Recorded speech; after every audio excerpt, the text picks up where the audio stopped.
నా పేరు ఓదిల నరేష్. కరీంనగర్ జిల్లా గంగాధర మండలం ఘర్షకుర్తి గ్రామానికి చెందిన ఒక నిరుపేద మధ్యతరగతి కుటుంబానికి చెందిన వికలాంగుడు.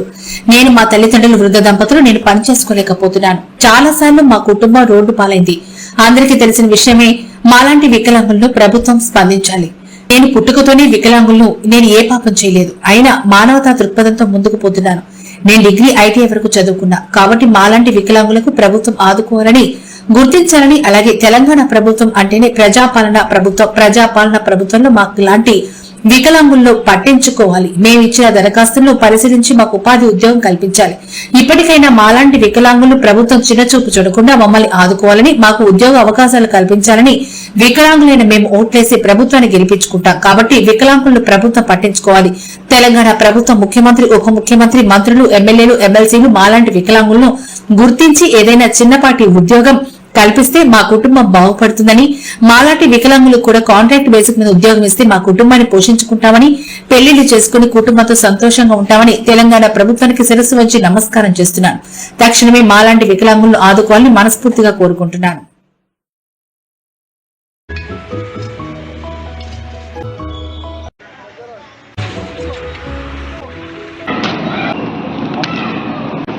నమస్కారం మీడియా మిత్రులకు. నా పేరు ఓదల నరేష్.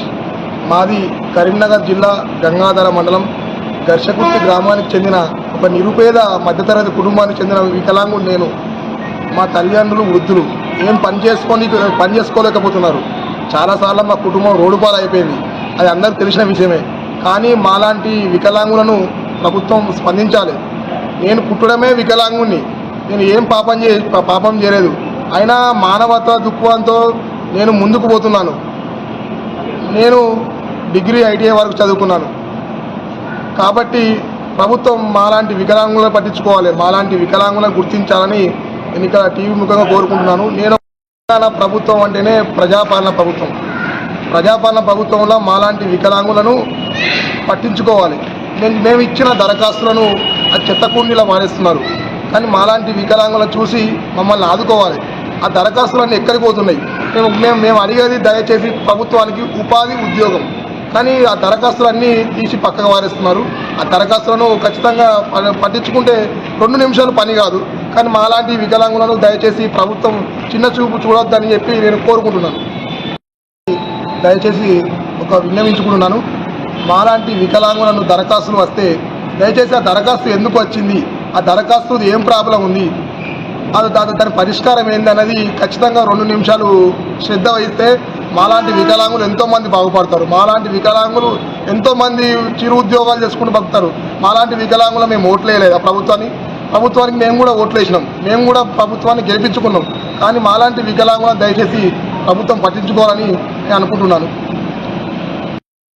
తెలంగాణ ప్రభుత్వం ముఖ్యమంత్రి గారైనా, ఉప ముఖ్యమంత్రి గారైనా, మంత్రులు, ఎమ్మెల్యేలు, ఎమ్మెల్సీలు మాలాంటి వికలాంగులను గుర్తించి ఏదైనా చిన్నపాటి ఉద్యోగం కల్పిస్తే మా కుటుంబం బాగుపడుతుందని చెప్పి, మా కుటుంబం రోడ్డు పాలు కాకుండా ఉండాలని చెప్పి ఈ కార్పొరేషన్ కూడా వచ్చింది మా వికలాంగులకు.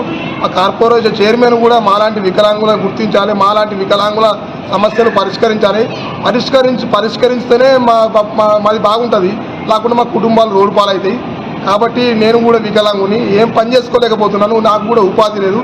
దయచేసి నాకు ఏదైనా చిన్నపాటి ఉద్యోగం కల్పిస్తే నేను ప్రభుత్వానికి ఎప్పటికీ రుణపడి ఉంటానని చెప్పి నేను ఇక్కడ టీవీ ముఖంగా కోరుకుంటున్నాను.